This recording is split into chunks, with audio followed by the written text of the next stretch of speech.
what happened on the day.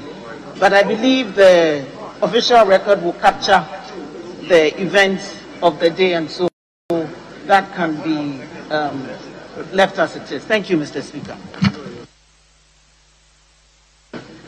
Honorable members, as I stated earlier on, I wasn't here. But these issues you are raising are legal issues. This is not a court of law. I will plead with the clerk and the table office to capture exactly what took place that day.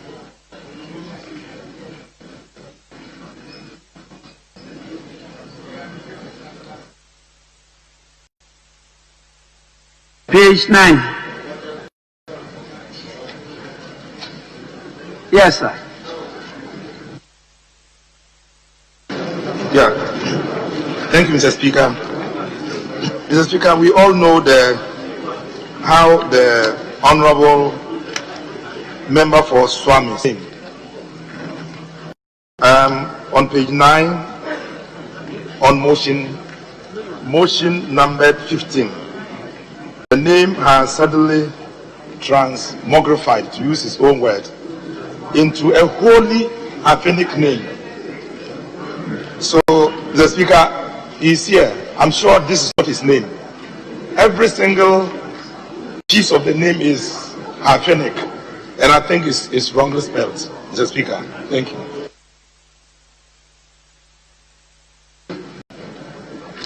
Surely that is true.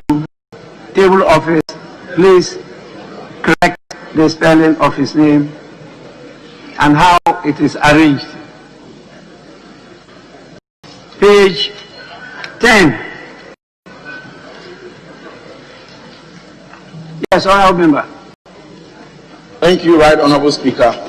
I draw attention to an error contained on page 10, paragraph 22, an error relating to the name of the Chief Justice.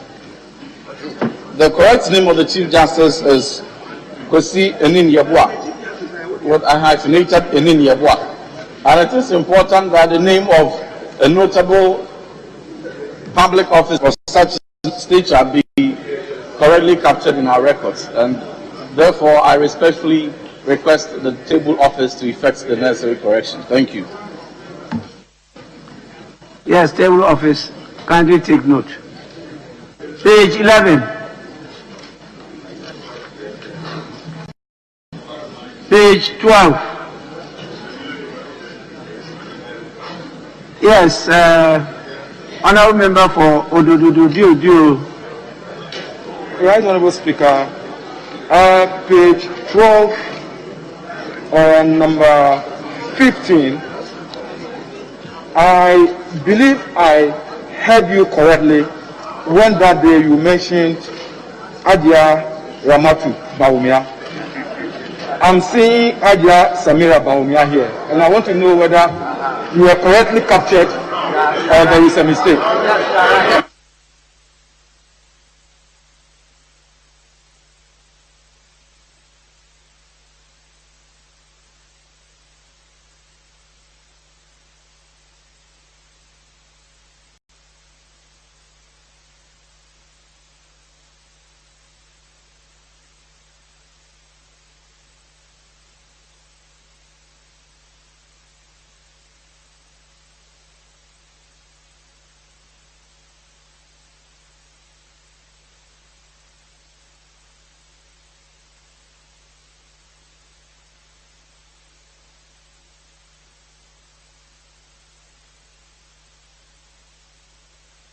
Yes, Honorable Member.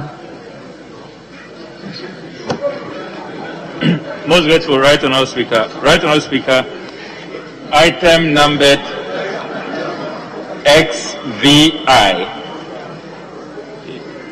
On the 7th of January, he became the former chairman of the Council of State.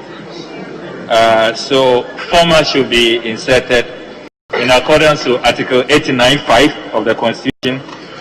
And Mr. Speaker, the proper rendition should be Nana Otuo Siribwo II. The Siribwo has been captured wrongly, and the second is not captured. On the 7th, he became the former Chairman Council of State. And the item number XXI, Mr. Speaker, His Excellency Rui Alberto D. Alberto D. should be inserted. The Deputy Prime Minister of Cape Verde. Thank you, Mr. Speaker. Naval Office, take note. Page 13.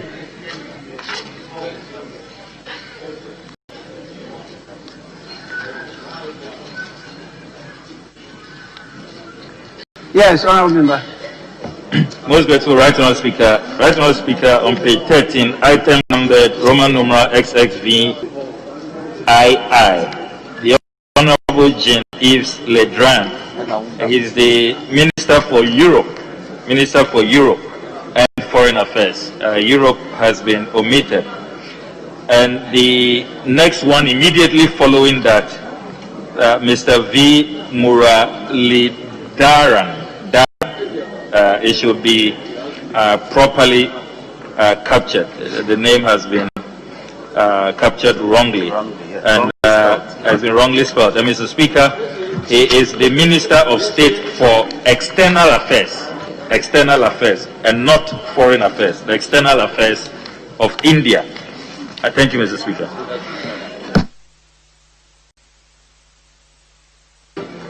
Table Office, please take note. Page. Yes, Honourable Member.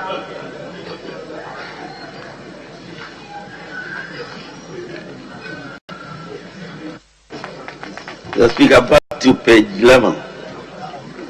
Roman number VIII. Its Excellency George Mena Oponwea. I wanted to know if that Opon is not part of his name, the Liberian President. Thank you, Mr. Speaker. I saw Mena Wea, George Mena Wea, but I know that he's also known as George Oponwea. Thank you, Mr. Speaker.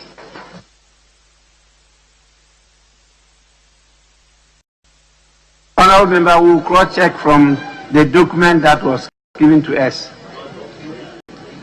Table Office, please kindly follow up on this issue. Page 14.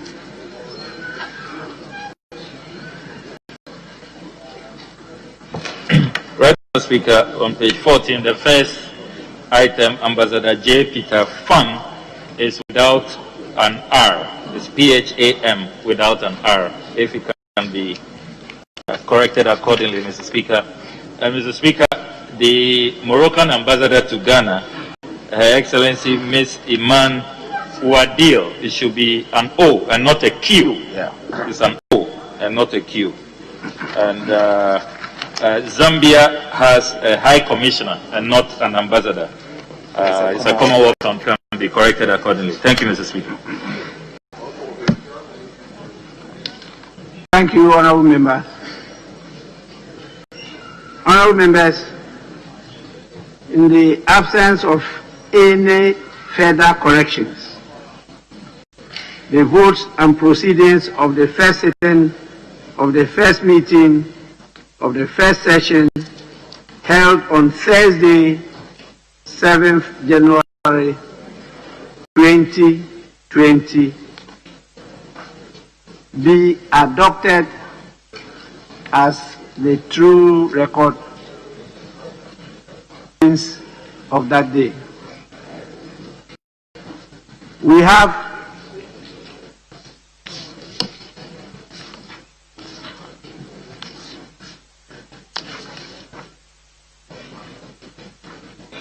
don't have copies of the official report. I'm informed that it's not yet ready.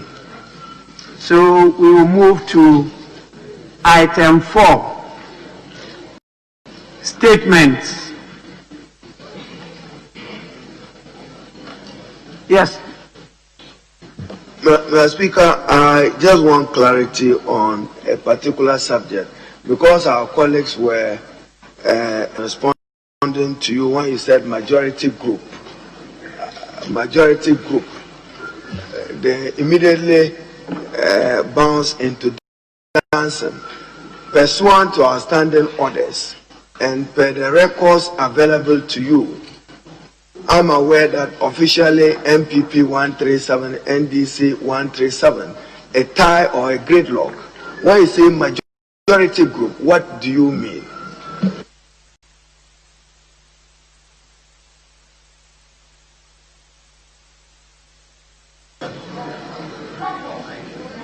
Honorable members, coming from the high office,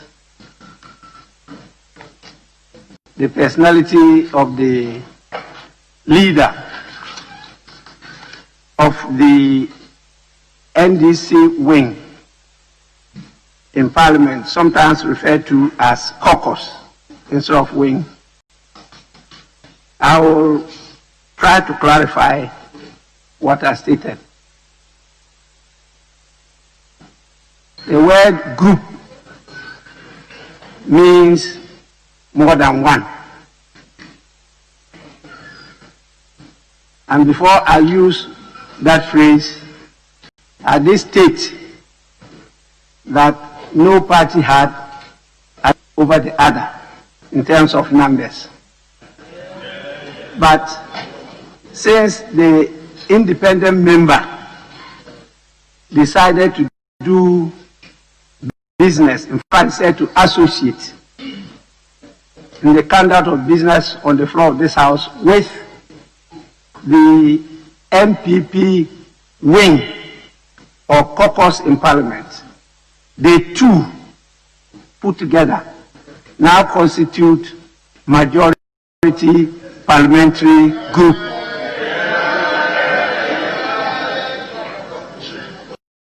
Having stated that the MPP has a majority in Parliament, I haven't said that.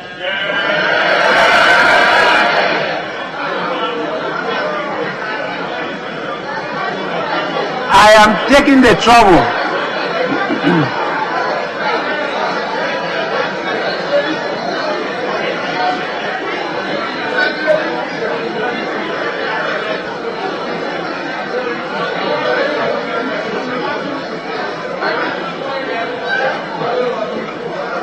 honorable members, please, time will tell, so hold your guns.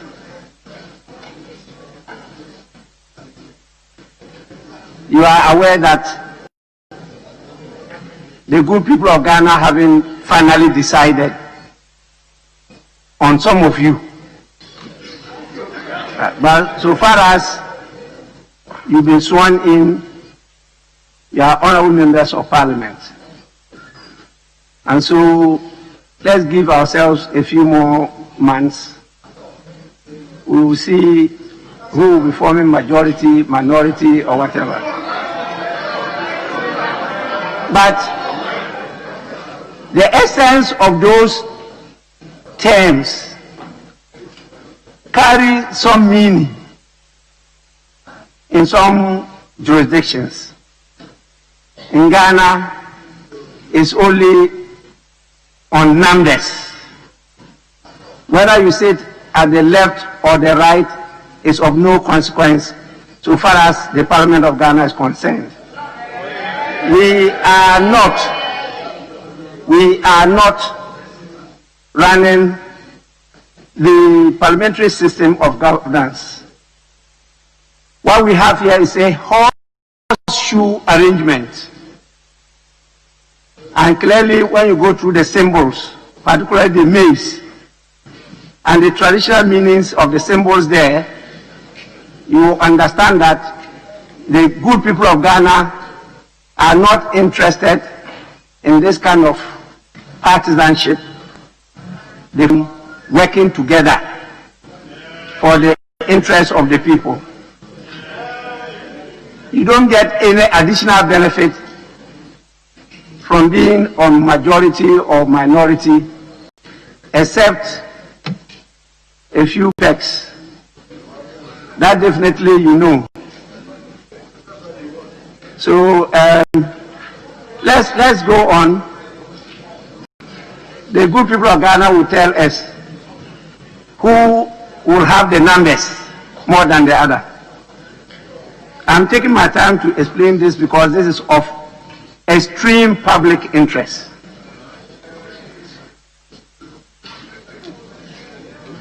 I have admitted one statement, and that statement stands in the name of the honorable member for Joaboso, Honorable Kobina Minta Akando. It's a statement on COVID-19. Please, honorable members, it's so important.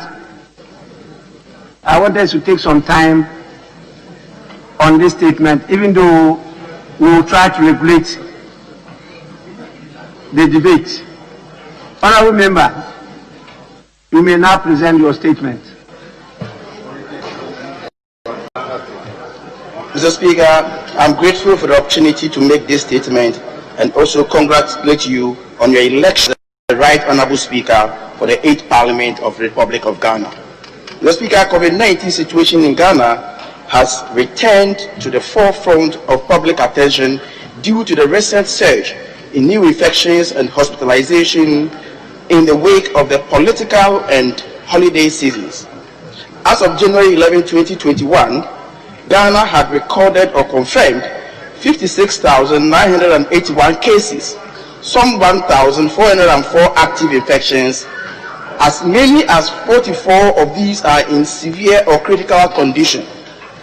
Mr. Speaker, it must be noted, however, that this figure represents the tip of a massive iceberg, thanks to the work of the dedicated scientists at the West Africa Center for Cell Biology of Infectious Pathogens. We now know from the recent seroprevalence study that at least 1.2 million Ghanaians have previously been infected.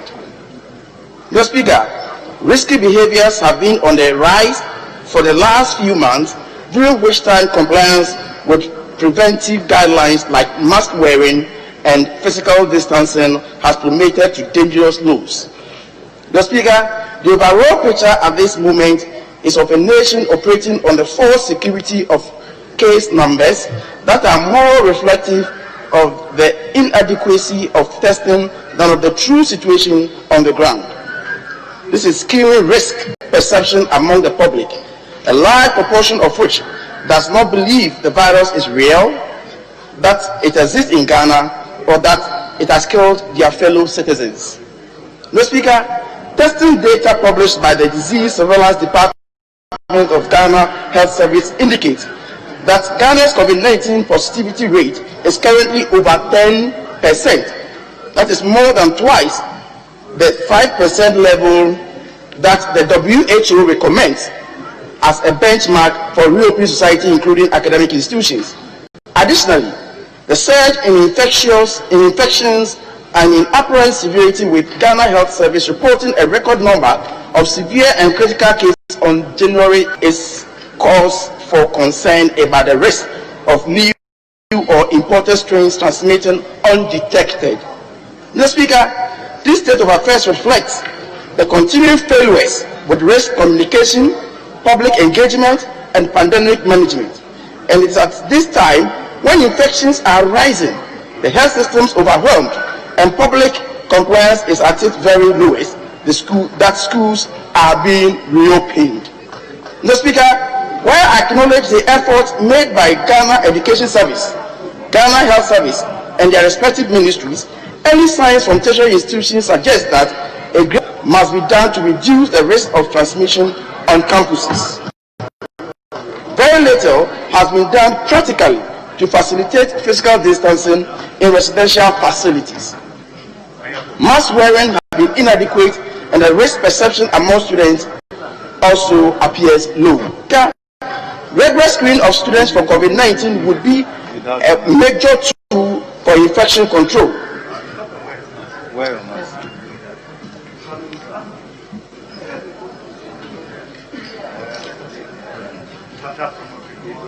Mr. Speaker, regular screening of students for COVID-19 would be a major tool for infection control by allowing early detection of clusters across campuses. Unfortunately, Ghana continues to underutilize other cheaper and faster diagnostic options like antigen tests, the availability of which is bottlenecked by the approval process of the Food and Drugs Administration. Mr. Speaker, it is worth noting that AFIA's COVID-19 antigen system, the FDA approved for use at Kotika International Airport, has no exceptionals or speed when compared to other immunofluorescence antigen tests. One example is the standard Q COVID-19 antigen test, which is in use at airports across India. Despite outperforming Ghana's option on sensitivity, these tests are priced $7 as compared to Ghana's $150 charge.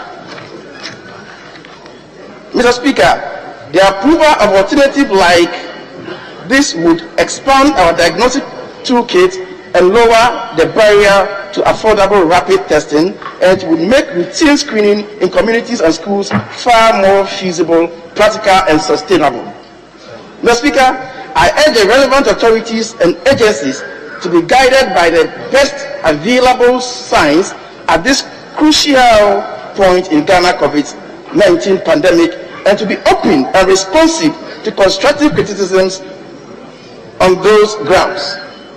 There's little room for error at this time, and everything must be done to prevent the reopening of schools from becoming the opportunity this deadly virus has been waiting for. The time is now for transparency and candor. We will not succeed against this virus without that. Mr. Speaker, let us all religiously observe the COVID-19 protocols. I thank you for the opportunity.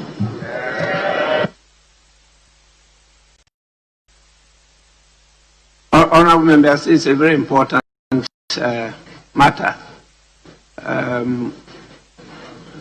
I will recognize, I think, 4 make comments. Let us listen to the veteran medical professor, Honorable Dr. Afriye. Yes, Honorable. Thank you very much, Mr. Speaker, for the opportunity. And let me also congratulate you for the elevation to this high office. Mr. Speaker, I'm indeed very proud of you. Mr. Speaker, it is not for nothing that COVID has found its way to the league table, as it were, as the first topic to be raised on this floor in this new year. I think it's just as well. But be it as it may, I believe that the maker of the speaker, and I wish to congratulate him for bringing it to the fore, that there are certain issues that he has raised that I must correct before even I make my substantive comments. First of all, the prevalence rate, the weighted prevalent rate is 8.1%, not over 10%. If you're talking about routine surveillance, then it is over 10. But then we have routine surveillance, you break it down, and then even the surveillance that done at the airport, which is about 0.7%. So when you put them together, the correct prevalent rate for COVID in Ghana is 8.1%. Number 2, I believe that we are talking about a surge. When you look at the figures, I probably have person to other countries, yes, there has been a blip, but we are not there yet to call it a surge. In fact, in the Ghanaian situation, we never really got to the apex of the curve. The curve was flattened prematurely by the interventions made by the president and the compliance by the good people of Ghana. So we never really experienced a very, very big upset in the COVID situation in Ghana, except to say that the potential for an upset has always been there, and I'm not downplaying it. It is a virus which is transmitted through the respiratory passages, and any letting off the guard can lead to catastrophic consequences. Mr. Speaker, I believe that with regard to the reopening of schools, and I must make a declaration that I'm a member of the COVID task force, everything has been put in place to ensure the safety of our children in schools. Indeed, we had the opportunity, so to speak, an operational research of some sort was forced on us when some schools were open to write their exams. Even though initially there was outbreak, one or two in some schools, in the end, it turned out that the schools were safer places than even in their homes. So we believe that we are living in a world where we are populated with risk. But when you all the risk analysis, we believe that the time is right to reopen schools, especially when we do not even have an idea when this pandemic is going to end. The COVID is evolving, and so I agree with the maker of the speaker that we should not let down the statement. The maker of the statement, yeah, I stand corrected. We should not let down our guards, and Ghanaians as a whole should be compliant. I agree with him that we've let down our guards, especially in the countryside. And as I speak to you now, I come from Seyoso, MP for Seyoso in the Western North. There has been outbreaks there now. My ears are the ground, and even Seyoso, Bibiani, and some other places. So even people in rural settings are not spared. So it behoves on all of us to get our out together. The president, who I call the public health president, because he has taken a very keen interest. And I believe that Ghana has been one of the countries who has gotten their act together, and even in spite of the recent setbacks, we are still not in the danger zone yet. We believe that we can roll this small blip that has come back. And indeed, over the past 4 or 5 days, the figures are actually not going up again. I believe that with everything with all the measures that we are up to, we believe that we can rein it back. But we must all pray that we get the money to do.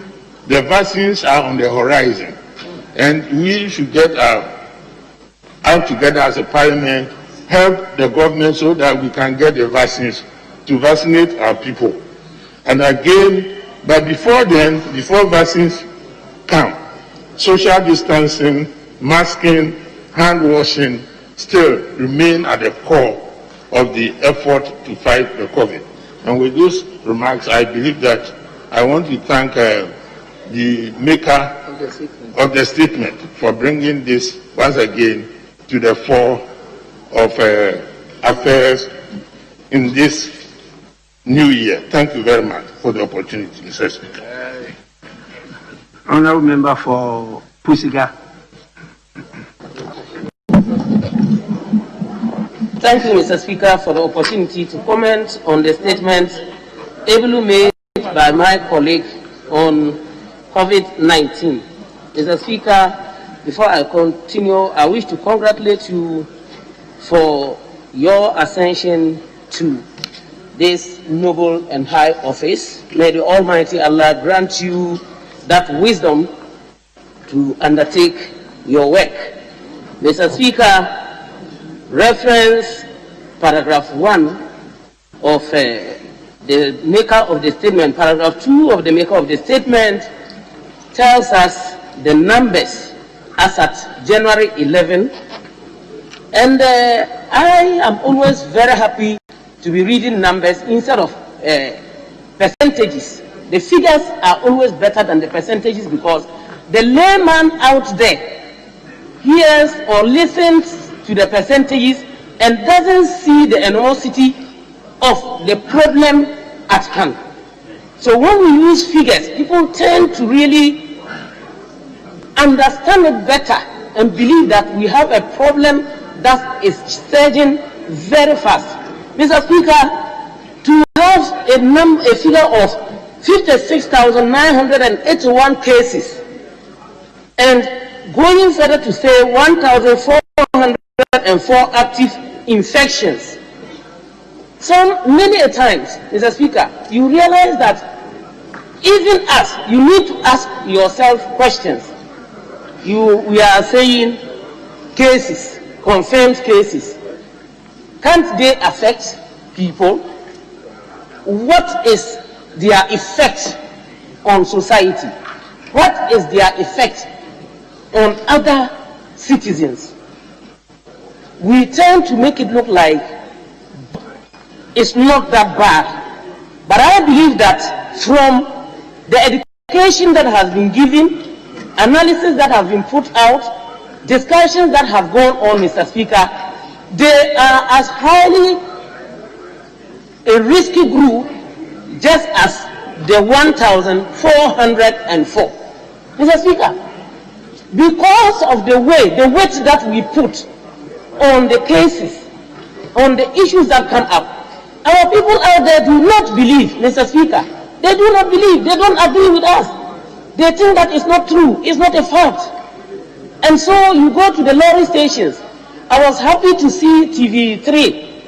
One of their reporters at one of their lorry stations, he went to the extent of selling the mask. And some people never bought. They didn't care. They were there.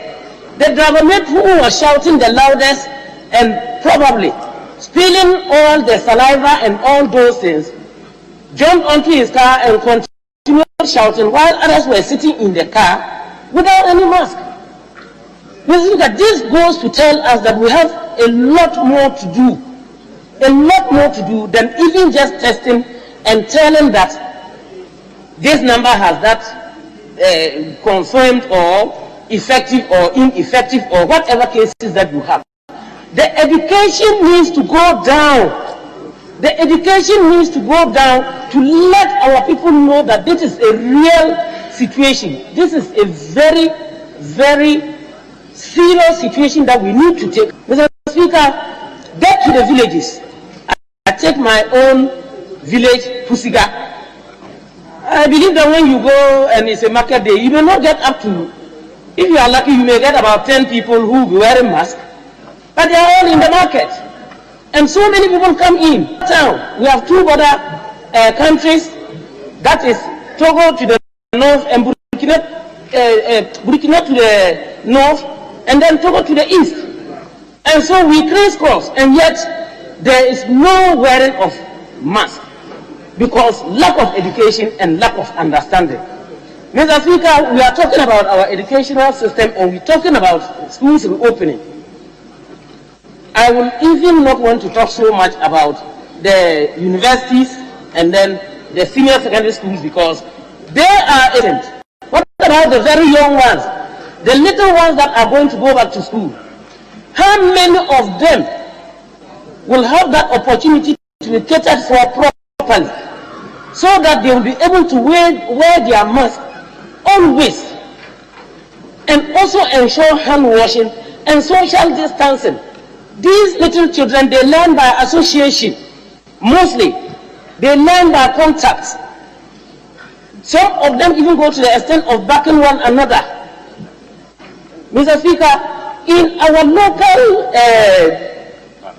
communities, the schools, you may go to a class and then find about 120 pupils in class 1.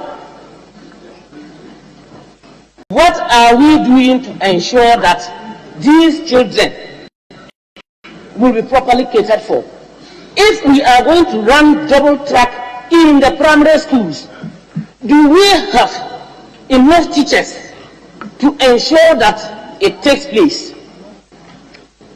Which is one of the common things that we are all battling with now. Do we have enough for all schools and for all peoples? Have we sensitized our communities such that all teachers, paid PTAs, will be able to take it up and ensure that all children going to school must have masks? Are we giving them the opportunity to allow parents to sew the mask for them? Mr. Speaker, there are so many things that we need to do in order that we stop this. We might be at a certain age, but what about the little ones who do not know?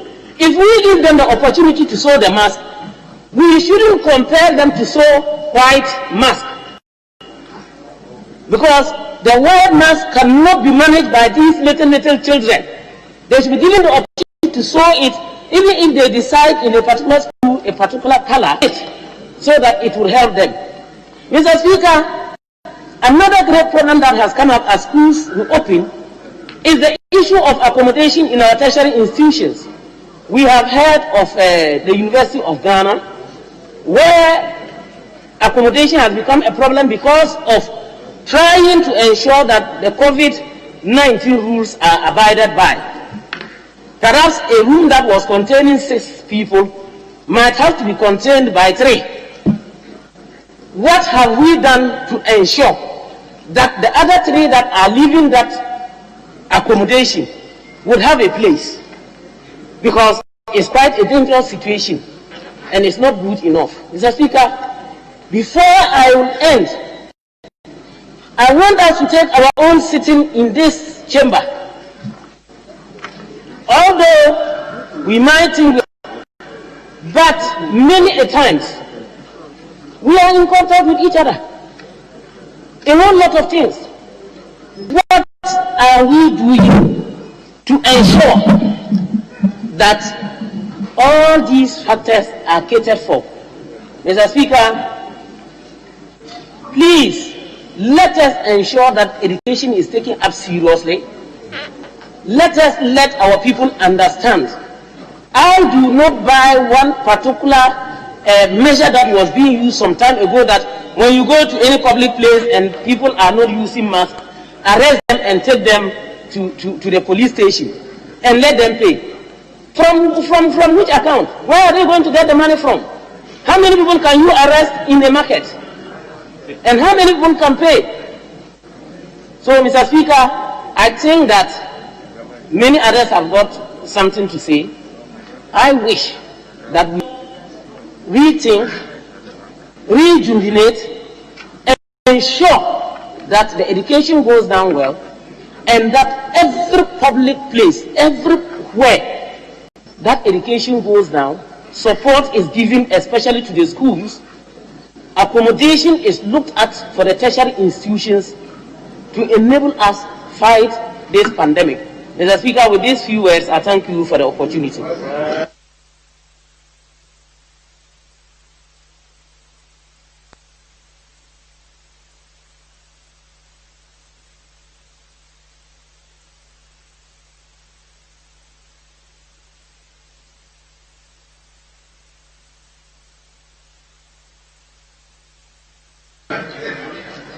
Yes,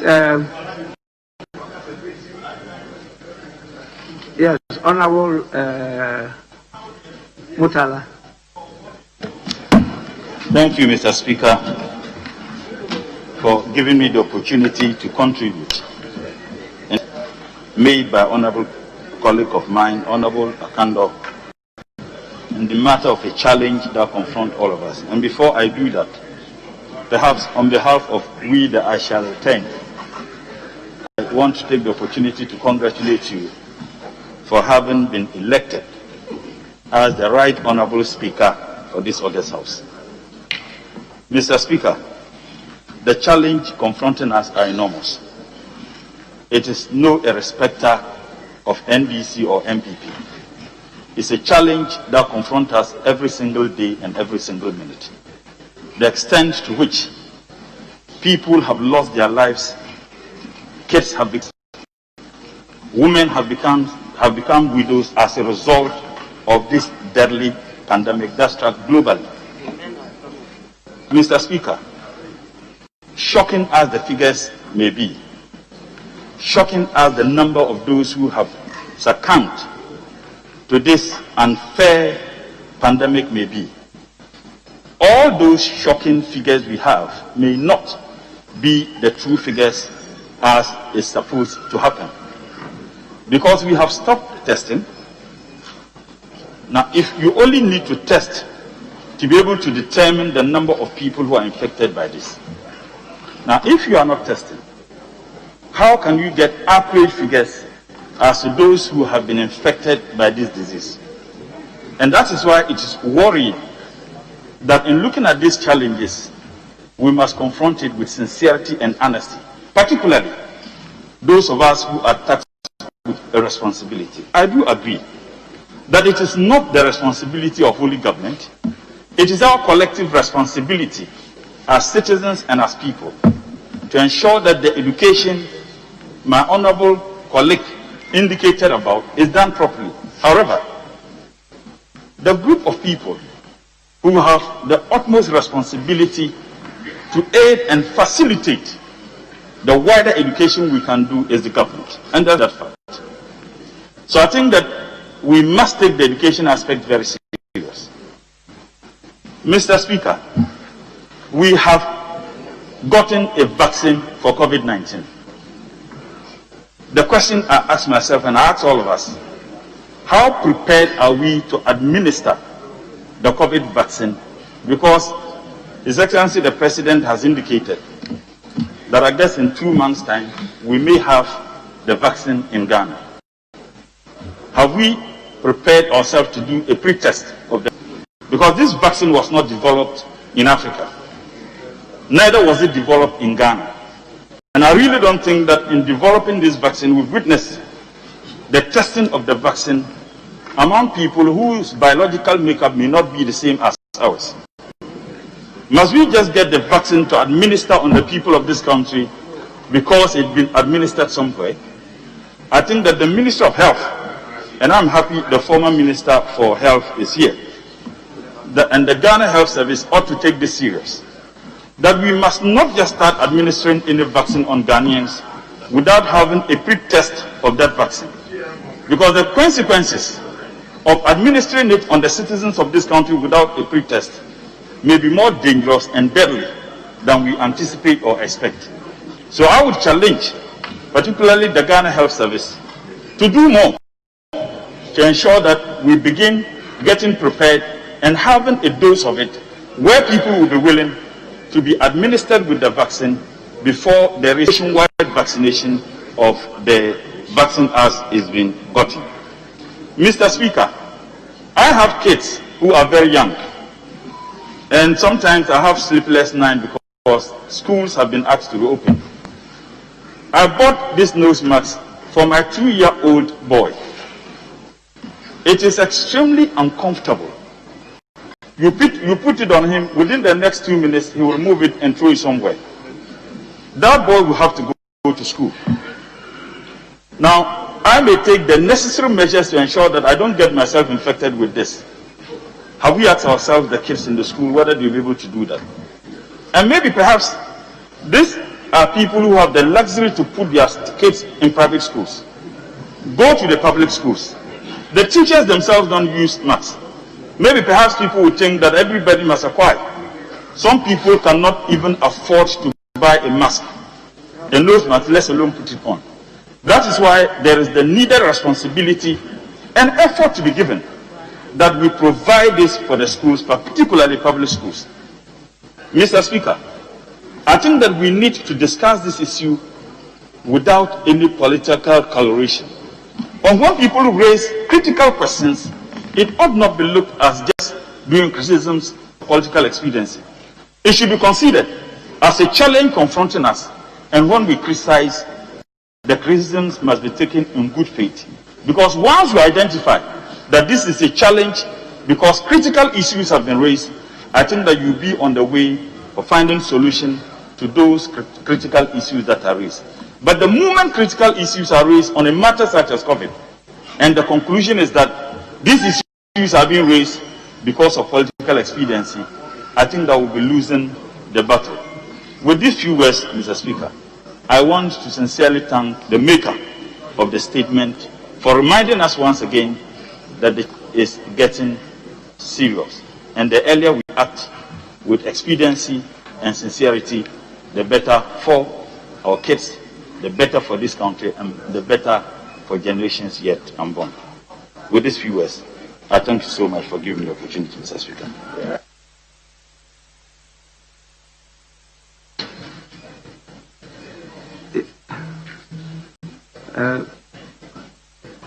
Honourable Member for West Central.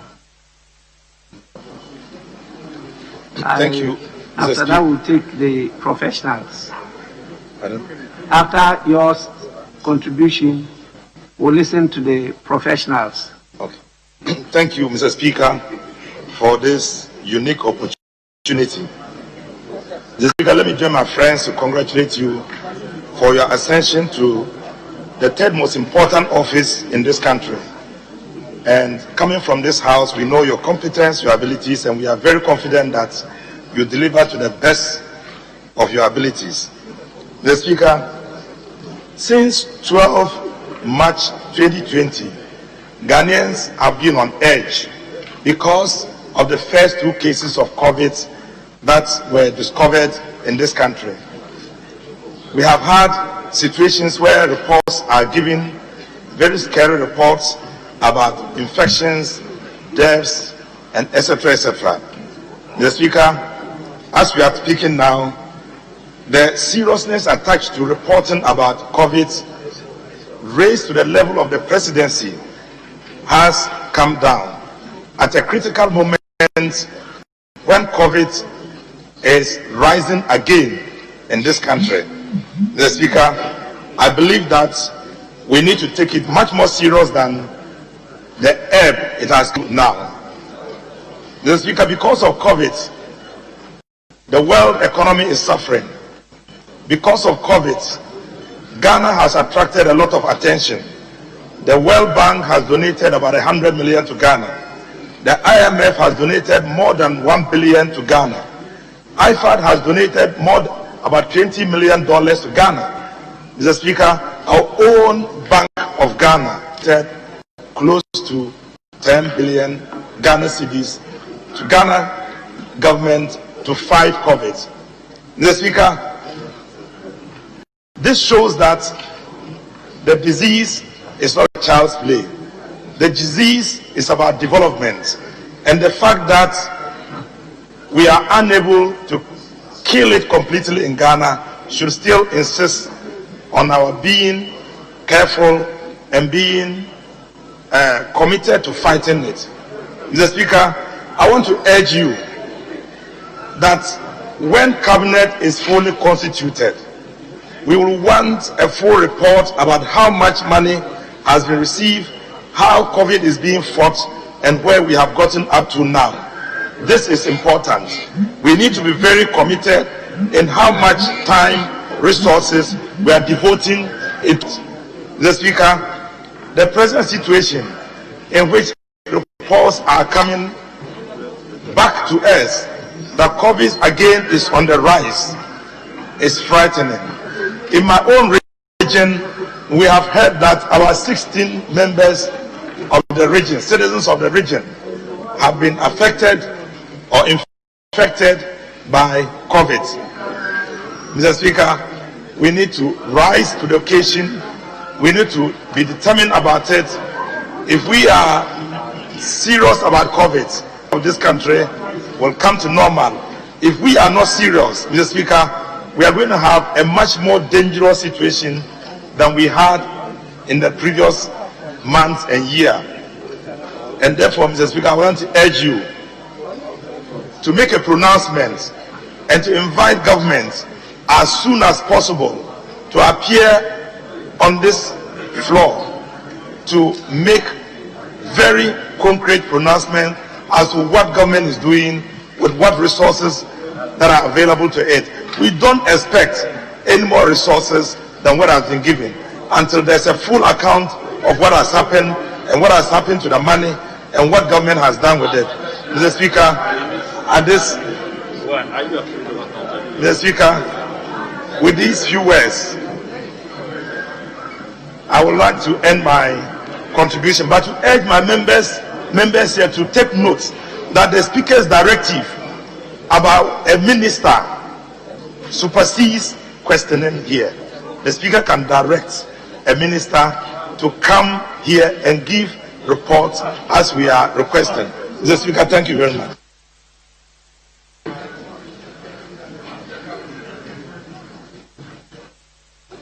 Well, the former Minister for Health. Thank you, Mr. Speaker. Mr. Speaker, I identify with the sentiment that our colleagues on the other side have shared. I think it's important that we review what we have done in the fight against the deadly disease and to see where improvements can be made and to perhaps going forward do it better than we have been doing.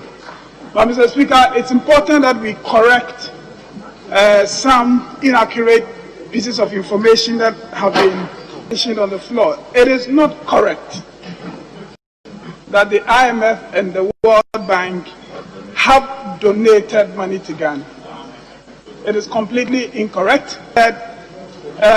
You can use the right instrument, you can file a question, the minister involved would come and answer, but it is inaccurate to state that the World Bank has donated money to Ghana. They haven't.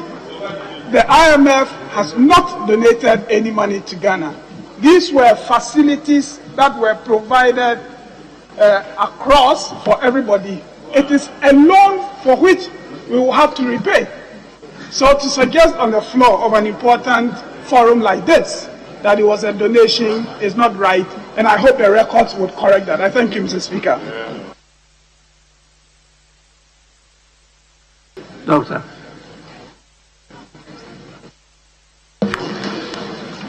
Thank you, Mr. Speaker. I wish to commend the Honorable Akanda for making all these important statements on COVID. Mr. Speaker, I remember on January 29, 2020, I made the maiden statement on COVID-19. And since then, a lot of water has gone under the bridge. And today, we still stand at the crossroads of COVID-19 becoming a much more serious disease than we thought. Indeed, we've been able to know that COVID-19 is not like the Ebola virus or the brutal ulcer that we fought in the past. COVID-19 is quite different. As we speak now, we've got a mutation taking place. That is, the virus is changing its nature, such that drugs that were used to even fight it are not doing very, very well now. And so we have a case in Britain now, or cases in Britain now, and very high mortality, almost 2,000 deaths a day. And that's in Britain. Variants are now in South Africa, also causing the same havoc. We know that it is now of a very high public health concern all over the world. Mr. Speaker, Ghana as a country, we are really, the problem now we face is what should we do now? And we've got to take the decisions. If you take paragraph 6 of the statement that was read out, you read that Ghana COVID-19 positivity rate is currently over 10%.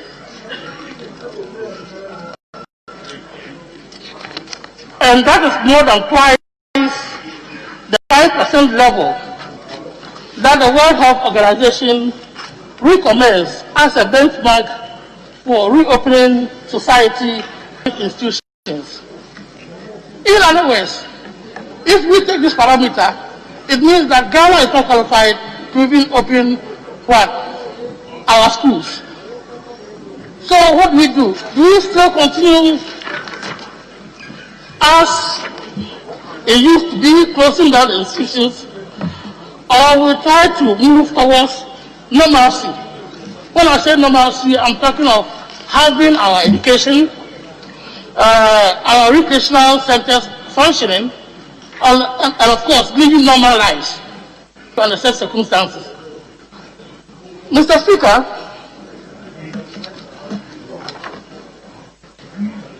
recreation is also very important because recreation is also related to what?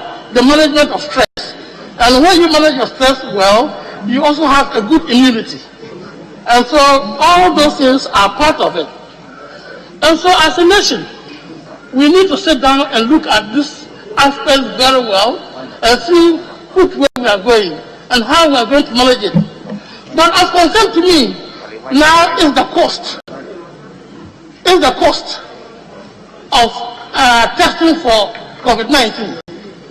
We reach a stage where people should be able to walk to any facility and check their COVID-19 status. And I must tell you that the rates at which they quote these figures, or the figure for testing for COVID-19, is very, very high. I went to 1 or 2 facilities, and I believe that the figure they quoted was between 400 Ghana cedis to 500 Ghana cedis. To 500 Ghana cedis. And that was not good enough for us in our management of the COVID-19.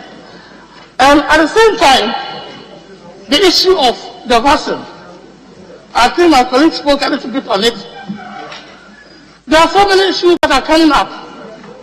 Are we using the attenuated virus? That is the weak viruses that we know we use it to inject people to get immune response. Or is it true that there is actually a restructuring of our own DNA when these vaccines are introduced into us? We've got to look at all these aspects before actually, if we are serious getting this vaccine into this country and administer it on our citizens. I want to thank you very much, Mr. Speaker, for this opportunity. Yes.